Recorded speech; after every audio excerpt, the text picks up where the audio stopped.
తెలంగాణ భవన్లో మాజీ మంత్రి జగదీష్ రెడ్డి మాట్లాడుతున్నారు. ఇప్పుడు లైవ్ చూద్దాం. మాకు నరేందర్ రెడ్డి చెప్పిండు, నేమే ప్లాన్ చేసినాం, ఇదంతా ఆఫీసర్లు వస్తే దాడి చేయాలి, చంపాలని చెప్పి కేటీఆర్ మాకు చెప్పిండు అని చెప్పి దొంగరాతలు రాసి కోర్టులో సబ్మిట్ చేసి కోర్టును ప్రజల్ని పగదారి పట్టించే ప్రయత్నం చేసినరు. ఇవాళ మళ్ళీ అది జరగకుండా ఉండాలి అని చెప్పి స్వయంగా తను చెప్పదలుచుకున్న విషయాన్ని రాసి సంతకం పెట్టి తీసుకొని పోయినరు. అది కూడా న్యాయవాదులు కూడా తీసుకుపోయి న్యాయవాదులు సీనియర్ న్యాయవాదుల సమక్షంలో ఇచ్చొస్తా అని చెప్పి తీసుకొని పోయినరు. ఎందుకు రేవంత్ రెడ్డి బయటనే ఉంచి విచారణాధికారే బయటకు వచ్చి తీసుకొని పోయిండు? వాళ్ళు అనుకున్న పన్నాగం నడవలే, బొక్కబుర్ల పడ్డరు, అయిపోయింది. దాని తర్వాత 2 గంటలు ఆయన మేధావులందరూ కూర్చొని,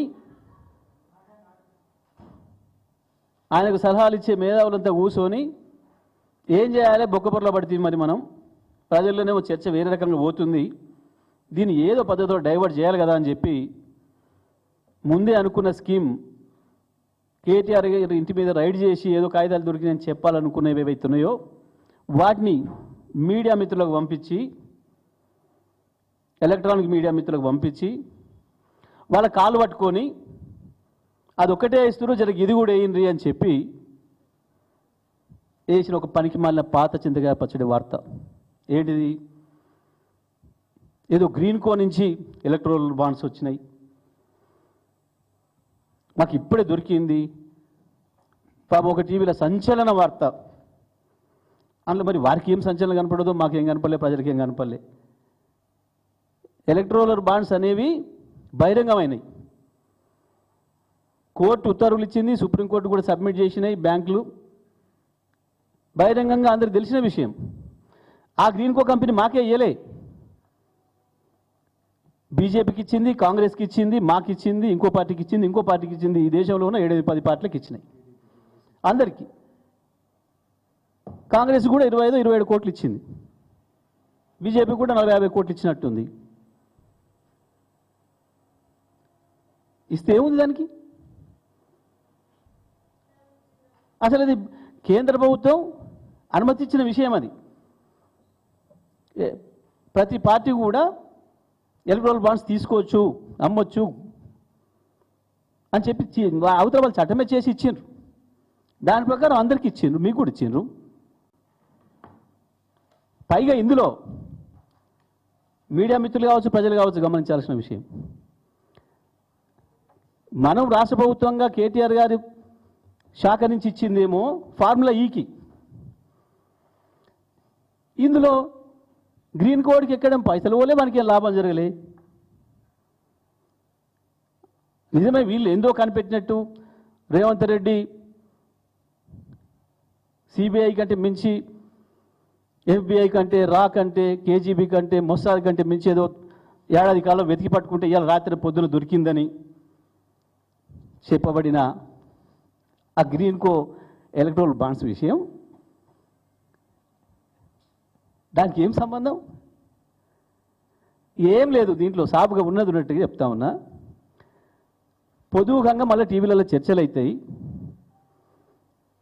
ఇవాళ కేటీఆర్ గారు ఏదైతే వాళ్ళు ఊహించిన పద్ధతుల్లో ఆయన తప్పించుకోకుండా ఇంట్లో కార్యం ఉన్నప్పటికీ విషయం కోర్టులో ఉందని దాని ద్వారా పోకుండా ఉండే అవకాశం ఉన్నప్పటికీ తన నిజాయితీ నిరూపించుకోవడం కొరకు ఒక బాధ్యత గల చట్టాన్ని గౌరవించే పౌరుడిగా ఏదైతే పోయిండో ఆ విషయమే చర్చలో ఉంటుంది. ఇవాళ మొత్తం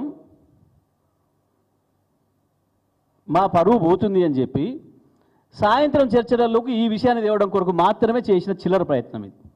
ఇక సాయంత్రం టీవీలో డిబేట్లలో దీని మీద మాట్లాడాలి అందరూ. ఈ డైవర్షన్ పాలిటిక్స్ కాపాడలేవు రేవంత్ నిన్ను. ప్రజల జ్ఞాపక శక్తి తక్కువ అని నువ్వు అనుకుంటున్నావు, కానీ ప్రజల జ్ఞాపక శక్తి చాలా ఎక్కువే.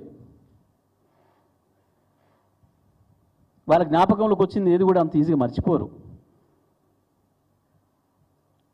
ప్రజలకి కొంతమంది గుర్తించడం కూడా కష్టం, గుర్తించలేరు, అది వేరు విషయం. ఎందుకంటే పాపం నిన్న మొన్న కూడా మళ్ళీ జరుగుతున్నాయి. ముఖ్యమంత్రి పేరు ఇంకోటి చెప్పినందుకు పాపం వీళ్ళని జైలు పంప, వాళ్ళ మీద కేసు పెట్టా, వీళ్ళ మీద కేసు పెట్టా చేస్తే నిన్న పాపం అక్కడిక్కడికి పోతే ఇద్దరు ముగ్గురు గుర్తుపట్టనట్టున్నారు ఇంకా ముఖ్యమంత్రిగా. అంటే నిజమే, ప్రపంచంలో రెండు రకాల మనుషులు ఉంటారు. వాడు మంచి పని చేసి గుర్తింపు తెచ్చుకోవాలనుకుంటాడు, వాడి రౌడీ పని చేసి గుర్తింపు తెచ్చుకోవాలనుకుంటాడు. నువ్వు రెండో మార్గం ఎంచుకున్నట్టున్నావు. గట్ల కాదు. ఎందుకు ఇవాళ కేసీఆర్ని ప్రజలంతా యాద్ చేసుకుంటున్నారు? రావణాసురుడు కనపడ్డ కాడిలో రాముని యాద్ చేసుకున్నట్టు హా రామ అంటున్నారు. నీవు ఇటువంటి డైవర్షన్ పాలిటిక్స్ చేసి అదేందో కొత్త దియాలు నువ్వు కనిపెట్టినట్టు పెద్ద పాపం మీడియా వాళ్ళ కాళ్ళు మొక్కి నువ్వు ఒక పూట వేయించుకున్నా నీ స్కూల్స్. నువ్వు మీడియా మిత్రులు కూడా ఆలోచించుకోవాలి. ఏసీబీ పేరు మీద చాలామంది పెడుతున్నారు స్కూల్స్. ఏ ఏసీబీ చెప్పింది? పెట్టండి ఆ పేరు. CMO office leak, CM office నుంచి లీక్ అని పెట్టండి. సీఎం ఆఫీస్ నుంచి వచ్చిందని పెట్టండి. ఏసీబీ అనేది పెడుతున్నారు. చెప్తే ఏసీబీ అధికారి కూడా మన పేరు చెప్పరు, రాయండి. ఇప్పుడు కింద మేము మాట్లాడినప్పుడు రాసి మాట్లాడిన వాక్యం రాసి కింద కేటీఆర్ లేదా హరీష్ లేదా జగదీష్, నిరంజన్ పెడుతున్నారు కదా.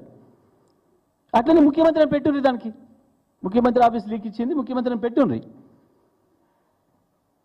నేను మిమ్మల్ని వేరే అంటలేను. మీకు సమాచారం ఎక్కడి నుంచి వచ్చిందో అక్కడి నుంచి పెట్టండి, తప్పేం లేదు.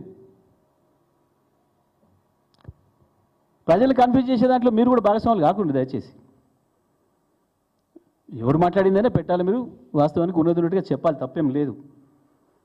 మీకు ఆ లీక్ సీఎం ఆఫీస్ నుంచి వచ్చింది కాబట్టి పెట్టండి. సీఎం ఆఫీసులో ఎవరు చెప్పినది ఏం చెప్పకుండా ఏం లేదనుకోండి, మీకు వాటిని పేర్లు బయట పెట్టకూడదు అనేది మీకు ఉంది, అందులో సందేహమే లేదు. మీకు ఆ స్వేచ్ఛ ఉంది, మీకు ఆ హక్కు ఉంది. కానీ ఇవాళ ఏది చెప్తే అదే మక్కి చేస్తామని పెట్టుకుంటే కష్టమవుతుంది. మీరు కూడా దేని కొరకు ఇవాళ అప్పటికప్పుడే ఏసీబీ కూర్చుందట, మళ్ళీ ఏందో తయారు చేస్తుందట. ఎవరైనా అధికారి బయటకు వచ్చి చెప్పితే మేము లోపల కూర్చొని పని చేస్తున్నాం అని చెప్పితే అది ఉన్నది అయింది. సీఎం ఆఫీస్ ఇచ్చే ప్రతి చెత్తను చేసి అనవసరంగా మనకున్న క్రెడిబిలిటీని దెబ్బతీసుకోవడం కూడా మంచిది కాదు. ఉంటాయి కొన్ని, మీకు కూడా సమస్యలు ఉంటాయి. ఇక వాళ్ళు ప్రభుత్వంలో నోటు బతిలాడినప్పుడు వేయాల్సి ఉంటుంది, తెలుసు అందరికీ. కానీ అది ఒక పెద్ద వార్త అనుకున్నప్పుడు, దానికి మీరు అంత ప్రయారిటీ ఇస్తున్నప్పుడు ఎవరు చెప్పినా కూడా ఉండాలి బాధ్యత దాంట్లో. నేను చెప్తున్నా, ఇప్పుడు సీఎం ఆఫీసు లీకులు ఇచ్చి కాళ్ళు పట్టుకొని బతిలాడింది అని కూడా నేను చెప్తా ఉన్నా. పోయింది పరువు కాబట్టి సాయంత్రం చర్చలకి గీదాన్ని దేవాలే, అసలు విషయం పక్కదారి పెట్టి, అసలు ఇవాళ జరగటమే రైతు భరోసాను పక్కదారి పట్టించడానికి. జరిగిన దాంట్లో చేసిన ప్రయత్నంలో బొక్కబొర్ల పడ్డారు కాబట్టి మళ్ళీ దాంట్లో నుంచి బయటపడడానికి మళ్ళీ ఇదొకటి. ఒకటి మీద ఒకటి తప్పులే తప్ప నిజంగానే నేను మీ అందరికీ విజ్ఞప్తి చేస్తున్నా. 200 పేజీల డాక్యుమెంట్లు వేసింది ఏసీబీ హైకోర్టులో. కేటీఆర్ గారు వేసిన స్క్వాష్ పిటిషన్కి వ్యతిరేకంగా